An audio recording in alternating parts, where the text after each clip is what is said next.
Hi hello ಸ್ನೇಹಿತರೆ, ಎಲ್ಲರಿಗೂ ನಮಸ್ಕಾರ. ಸವಿರುಚಿ ರೆಸಿಪಿಗೆ ಸ್ವಾಗತ. ಸ್ನೇಹಿತರೆ, ಯಾವಾಗಲೂ ಒಂದೇ ರೀತಿ ಚಿತ್ರಾನ್ನನ ತಿಂದು ಬೇಜಾರಾಗಿದ್ರೆ ನಾನಿವತ್ತು ತೋರಿಸ್ತಾ ಇರ್ತಕ್ಕಂಥ ಸಬ್ಸಿಗೆ ಸೊಪ್ಪಿನ ಚಿತ್ರಾನ್ನನ ಒಂದು ಸಲ ಮಾಡ್ಕೊಳ್ಳಿ. ರುಚಿನೂ ಕೂಡ ಬಹಳ ಚೆನ್ನಾಗಿರುತ್ತೆ. ಮನೆಯಲ್ಲಿ ಮಕ್ಕಳಿದ್ರೆ ಒಂದು ಒಳ್ಳೆ ಲಂಚ್ ಬಾಕ್ಸ್ ರೆಸಿಪಿ ಅಂತಾನೂ ಕೂಡ ಹೇಳ್ಬೋದು. ಬನ್ನಿ, ಈ ಸಬ್ಸಿಗೆ ಸೊಪ್ಪಿನ ಚಿತ್ರಾನ್ನನ ಯಾವ ರೀತಿ ಮಾಡೋದು, ಇದಕ್ಕೆ ಏನೇನು ಪದಾರ್ಥಗಳು ಬೇಕು ಅಂತ ನೋಡೋಣ.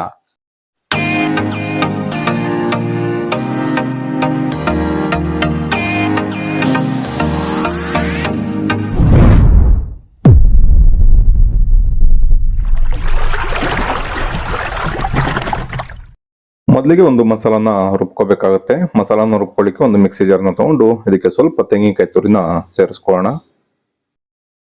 ಖಾರಕ್ಕೆ ಒಂದು 4 ಹಸಿಮೆಣಸಿನಕಾಯಿ, ಒಂದು ಗೆಡ್ಡೆ ಬೆಳ್ಳುಳ್ಳಿ, ಸ್ವಲ್ಪ ಶುಂಠಿ, ಒಂದು 4 ಲವಂಗ, ಒಂದು ಪೀಸ್ ಚಕ್ಕೆ, ಸ್ವಲ್ಪ ಕರಿಬೇವಿನ ಸೊಪ್ಪು, ಸ್ವಲ್ಪ ಕೊತ್ತಂಬರಿ ಸೊಪ್ಪು,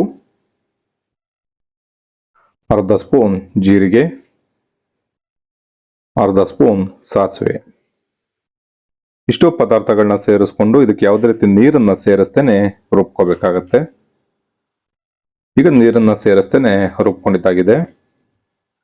ಈ ರೀತಿ ತರ್ತರಿಯಾಗಿ ರುಬ್ಕೋಬೇಕು. ಅದಾದ ನಂತರ ಚಿತ್ರಾನ್ನಕ್ಕೆ ಸೇರಿಸ್ಕೋಬೇಕಾಗತ್ತೆ. ಬನ್ನಿ, ಈಗ ಚಿತ್ರಾನ್ನನ ಯಾವ ರೀತಿ ರೆಡಿ ಮಾಡ್ಕೊಳ್ಳೋದು ನೋಡೋಣ. ಚಿತ್ರಾನ್ನ ಮಾಡಲಿಕ್ಕೆ ಒಂದು ಪ್ಯಾನ್ ಬಿಸಿಯಲ್ಲಿ ಇಟ್ಕೊಂಡು ಇದಕ್ಕೊಂದು 2 ಟೇಬಲ್ ಸ್ಪೂನ್ ಅಷ್ಟು ಎಣ್ಣೆ ಸೇರಿಸ್ಕೊಳ್ಳೋಣ. ಎಣ್ಣೆ ಚೆನ್ನಾಗಿ ಬಿಸಿ ಆದ್ಮೇಲೆ ಇದಕ್ಕೊಂದು 2 ಟೇಬಲ್ ಸ್ಪೂನ್ ಅಷ್ಟು ಕಡಲೆಕಾಯಿ ಬೀಜನ ಸೇರಿಸ್ಕೊಳ್ಳೋಣ. ಕಡಲೆಕಾಯಿ ಬೀಜ ಸ್ವಲ್ಪ ಗರ್ಗರಿ ಆಗ್ಬೇಕು. ಅಲ್ಲಿವರೆಗೂ 1 ರಿಂದ 2 ನಿಮಿಷ ಈ ರೀತಿ ಎಣ್ಣೆ ಜೊತೆನೆಲ್ಲ ಚೆನ್ನಾಗಿ ಫ್ರೈ ಮಾಡ್ಕೊಳ್ಳೋಣ. ಈಗ ಒಂದು 2 ನಿಮಿಷ ಕಡಲೆಕಾಯಿ ಬೀಜನ ಚೆನ್ನಾಗಿ ಗರ್ಗರಿ ಆಗೋವರೆಗೂ ಫ್ರೈ ಮಾಡ್ಕೊಂಡಿದ್ದೀನಿ. ಇವಾಗ ಇದಕ್ಕೆ 1 ಟೀ ಸ್ಪೂನ್ ಅಷ್ಟು ಸಾಸಿವೆ ಸೇರಿಸ್ಕೊಳ್ಳೋಣ. ಅರ್ಧ ಟೀ ಸ್ಪೂನ್ ಅಷ್ಟು ಜೀರಿಗೆ, ಸ್ವಲ್ಪ ಗೋಡಂಬಿ ಇದ್ರೆ ಸೇರಿಸ್ಕೊಳ್ಳಿ, ಇಲ್ಲಾಂದ್ರೆ ಸ್ಕಿಪ್ ಮಾಡ್ಬೋದು. ಸ್ವಲ್ಪ ಒಣಮೆಣಸಿನ್ಕಾಯಿ, ಅರ್ಧ ಸ್ಪೂನ್ ಕಡಲೆಬೇಳೆ, ಅರ್ಧ ಸ್ಪೂನ್ ಉದ್ದಿನಬೇಳೆ, ಸ್ವಲ್ಪ ಕರಿಬೇವಿನ ಸೊಪ್ಪು, ಒಂದು 1/4 ಟೀ ಸ್ಪೂನ್ ಅಷ್ಟು ಅರಿಶಿಣದ ಪುಡಿ. ಇಷ್ಟು ಒಗ್ಗರಣೆ ಪದಾರ್ಥನ ಸೇರಿಸ್ಕೊಂಡು ಅರಿಶಿಣದ ಪುಡಿನಲ್ಲಿರ್ತಕ್ಕಂಥ ಹಸಿ ಸ್ಮೆಲ್ ಎಲ್ಲ ಕಡಿಮೆ ಆಗಬೇಕು. ಮತ್ತೆ ಒಂದು ಅರ್ಧದಿಂದ 1 ನಿಮಿಷ ಸ್ಟವ್ನ ಎಳೆ ಕಾವ್ನಲ್ಲಿ ಇಟ್ಕೊಂಡು ಫ್ರೈ ಮಾಡ್ಕೋಬೇಕಾಗತ್ತೆ. ಉರಿ ಜಾಸ್ತಿ ಕೊಟ್ರೆ ಈ ಒಗ್ಗರಣೆ ಪದಾರ್ಥಗಳೆಲ್ಲ ಸೀದೋಗ್ಬಿಡುತ್ತೆ ಮತ್ತೆ ಕಟುಮ್ ಆಗ್ಬಿಡುತ್ತೆ. ಹಾಗಾಗಿ ಎಳೆ ಕಾವ್ನಲ್ಲೇ ಒಂದು ಅರ್ಧದಿಂದ 1 ನಿಮಿಷ ಈ ರೀತಿ ಚೆನ್ನಾಗಿ ಫ್ರೈ ಮಾಡ್ಕೊಳ್ಳೋಣ.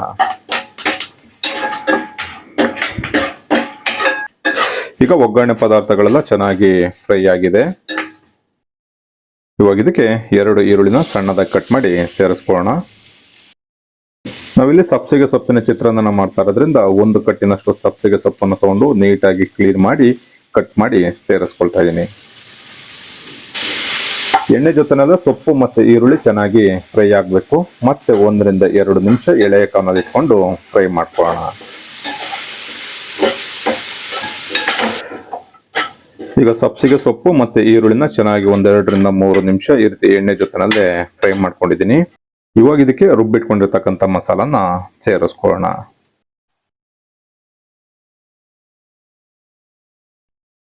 ರುಚಿಗೆ ಎಷ್ಟು ಬೇಕೋ ಅಷ್ಟು ಉಪ್ಪನ್ನ ಸೇರಿಸ್ಕೊಳ್ಳೋಣ. ಈಗ ಮಸಾಲಾದಲ್ಲಿರ್ತಕ್ಕಂಥ ಹಸಿ ಸ್ಮೆಲ್ ಎಲ್ಲ ಕಡಿಮೆ ಆಗಬೇಕು. ಮತ್ತೆ ಸ್ಟವ್ನ ಎಳೆ ಕಾವ್ನಲ್ಲಿ ಇಟ್ಕೊಂಡು ಮತ್ತೆ ಒಂದು ಅರ್ಧದಿಂದ 1 ನಿಮಿಷ ಫ್ರೈ ಮಾಡ್ಕೊಂಡ್ರೆ ಬಹಳನೇ ರುಚಿಯಾಗಿರ್ತಕ್ಕಂಥ ಸಬ್ಸಿಗೆ ಸೊಪ್ಪಿನ ಚಿತ್ರಾನ್ನದ ಗೊಜ್ಜು ರೆಡಿ ಆಗುತ್ತೆ. ಬಿಸಿ ಬಿಸಿ ಇರುವಾಗ್ಲೇನೆ ಇದಕ್ಕೆ ಅನ್ನನ ಮಿಕ್ಸ್ ಮಾಡ್ಕೊಂಡು ತಿಂತಾ ಇದ್ರೆ ವಾವ್ ಅನ್ನೋದಂತೂ ಗ್ಯಾರಂಟಿ. ಅಷ್ಟು ಸಖತ್ತಾಗಿರುತ್ತೆ. ಈ ಚಿತ್ರಾನ್ನ ನೀವು 1 ಸಲ ಮಾಡ್ಕೊಂಡು ತಿಂದ್ಬಿಟ್ರಿ ಅಂತಂದ್ರೆ ಪದೇ ಪದೇ ಮಾಡಿಸ್ತಾ ಇರ್ತೀರಾ, ಅಷ್ಟು ರುಚಿಯಾಗಿರುತ್ತೆ. ಈ ಚಿತ್ರಾನ್ನಕ್ಕೆ ಸ್ವಲ್ಪ ತೆಂಗಿನಕಾಯಿ ಚಟ್ನಿನ ಮಾಡ್ಕೊಂಡು ತಿಂದ್ರೆ ಇನ್ನು ಬಹಳನೇ ರುಚಿಯಾಗಿರುತ್ತೆ. ಚೆನ್ನಾಗಿ ಮತ್ತೆ 1 ರಿಂದ 2 ನಿಮಿಷ ಮಸಾಲಾನು ಕೂಡ ಫ್ರೈ ಮಾಡ್ಕೊಂಡಿದ್ದೀನಿ. ಈಗ ಸ್ಟವ್ನ ಕಂಪ್ಲೀಟ್ ಆಗಿ ಆಫ್ ಮಾಡಿ ಇದಕ್ಕೆ ನಿಂಬೆಹಣ್ಣಿನ ರಸನ ಸೇರಿಸ್ಕೊಳ್ಳೋಣ. ನಾನಿಲ್ಲಿ 1 ನಿಂಬೆಹಣ್ಣಿನ ರಸನ ಸೇರಿಸ್ಕೊಳ್ತಾ ಇದ್ದೀನಿ. ನೀವು ಹುಳಿಗೆ ಎಷ್ಟು ಬೇಕೋ ನೋಡ್ಕೊಂಡು ನೀವು ಸೇರಿಸ್ಕೋಬೇಕಾಗತ್ತೆ. ಈಗ ಚೆನ್ನಾಗಿ ಒಂದು ಸಲ ಮಿಕ್ಸ್ ಮಾಡ್ಕೊಳ್ಳೋಣ. ಈ ರೀತಿ ನಿಂಬೆ ಹುಳಿನ ಸೇರಿಸಿ ಆದ್ಮೇಲೆ ಕಂಪ್ಲೀಟ್ ಆಗಿ ಸ್ಟವ್ನ ಆಫ್ ಮಾಡ್ಕೋಬೇಕು. ನೀವು ನಿಂಬೆ ಹುಳಿನ ಸೇರಿಸ್ಕೊಂಡು ಏನಾದರೂ ಬೇಯಿಸ್ಕೊಂಡ್ಬಿಟ್ರಿ ಅಂತಂದ್ರೆ ಕಹಿ ಬಂದ್ಬಿಡುತ್ತೆ. ಹಾಗಾಗಿ ಸ್ಟವ್ನ ಆಫ್ ಮಾಡ್ಕೊಂಡು ಆದ ನಂತರನೇ ನಿಂಬೆ ಹಣ್ಣಿನ ರಸನ ಸೇರಿಸಿ ಚೆನ್ನಾಗಿ ಮಿಕ್ಸ್ ಮಾಡ್ಕೋಬೇಕು.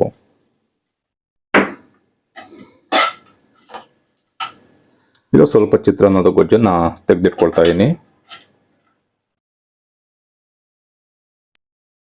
ಈಗ ಮಿಕ್ಕಿರ್ತಕ್ಕಂಥ ಗೊಜ್ಜಿಗೆ ನಾನಿಲ್ಲಿ ಇಬ್ಬರಿಗೆ ಆಗುವಷ್ಟು ರೈಸನ್ನ ಮಾಡ್ಕೊಂಡಿದ್ದೆ. ಈಗ ರೈಸನ್ನ ಸೇರಿಸ್ಕೊಳ್ಳೋಣ. ಸ್ವಲ್ಪ ಕೊತ್ತಂಬರಿ ಸೊಪ್ಪನ್ನ ಸೇರಿಸ್ಕೊಳ್ಳೋಣ. ಈಗ ಚೆನ್ನಾಗಿ ಮಿಕ್ಸ್ ಮಾಡ್ಕೊಂಡ್ರೆ ಬಹಳನೇ ರುಚಿಯಾಗಿರ್ತಕ್ಕಂಥ ಸಬ್ಸಿಗೆ ಸೊಪ್ಪಿನ ಚಿತ್ರಾನ್ನ ರೆಡಿ ಆಗತ್ತೆ. ನೋಡೋರಲ್ಲ ಸ್ನೇಹಿತರೆ, ತುಂಬಾನೇ ಸುಲಭವಾಗಿ ಕೇವಲ ಒಂದು 15ರಿಂದ 20 ನಿಮಿಷದಲ್ಲೇ ಬಹಳನೇ ರುಚಿಯಾಗಿರ್ತಕ್ಕಂಥ ಸಬ್ಸಿಗೆ ಸೊಪ್ಪಿನ ಚಿತ್ರಾನ್ನ ರೆಡಿ ಮಾಡ್ಕೋಬಹುದು. ತಿನ್ನೋದಕ್ಕೆ ಬಹಳನೇ ರುಚಿಯಾಗಿರುತ್ತೆ. ಮನೆಯಲ್ಲಿ ಸ್ಕೂಲ್ಗೆ ಹೋಗ್ತಕ್ಕಂಥ ಮಕ್ಕಳಿದ್ರೆ ಒಂದು ಒಳ್ಳೆ ಲಂಚ್ ಬಾಕ್ಸ್ ರೆಸಿಪಿ ಅಂತಾನೆ ಹೇಳ್ಬೋದು. ಆಗ್ಲೇ ಹೇಳ್ದಾಗೆ ಈ ರೀತಿ ಚಿತ್ರಾನ್ನ ಮಾಡ್ಕೊಂಡು ಸ್ವಲ್ಪ ತೆಂಗಿನಕಾಯಿ ಚಟ್ನಿ ಜೊತೆ ತಿಂತಾ ಇದ್ರೆ ಬಹಳನೇ ರುಚಿಯಾಗಿರುತ್ತೆ. ನೋಡಿದ್ರಲ್ಲ ಸ್ನೇಹಿತರೆ, ತುಂಬಾನೇ ಸುಲಭವಾಗಿ ಸಬ್ಸಿಗೆ ಸೊಪ್ಪಿನ ಚಿತ್ರಾನ್ನ ಯಾವ ರೀತಿ ಮಾಡೋದು ಅಂತ ತೋರಿಸಿದ್ದೀನಿ. ಈ ರೆಸಿಪಿ ನಿಮಗೆ ಇಷ್ಟ ಆಯ್ತು ಅಂತ ಅನ್ಕೊಳ್ತೀನಿ. ಇಷ್ಟ ಆಗಿದ್ರೆ ನಿಮ್ಮ ಫ್ರೆಂಡ್ಸ್ ಅಂಡ್ ಫ್ಯಾಮಿಲಿಗೆ ಶೇರ್ ಮಾಡಿ. ನೀವೇನಾದ್ರೂ ನಮ್ಮ ಚಾನಲ್ನ ಹೊಸದಾಗಿ ನೋಡ್ತಾ ಇದ್ರೆ ಸಬ್ಸ್ಕ್ರೈಬ್ ಮಾಡ್ಕೊಂಡಿಲ್ಲ ಅಂತಂದ್ರೆ ಸಬ್ಸ್ಕ್ರೈಬ್ ಮಾಡ್ಕೊಳ್ಳಿ.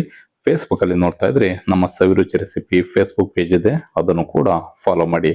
ಮರಿದೇನೆ ಈ ಚಿತ್ರಾನ್ನ ಬೆಳಗಿನ ತಿಂಡಿಗೆ ಒಂದು ಸಲ ಮನೆಯಲ್ಲಿ ಟ್ರೈ ಮಾಡಿ ಹೇಗಿತ್ತು ಅನ್ನೋದನ್ನ ಕಮೆಂಟ್ ಮಾಡಿ ತಿಳಿಸಿ. Thank you.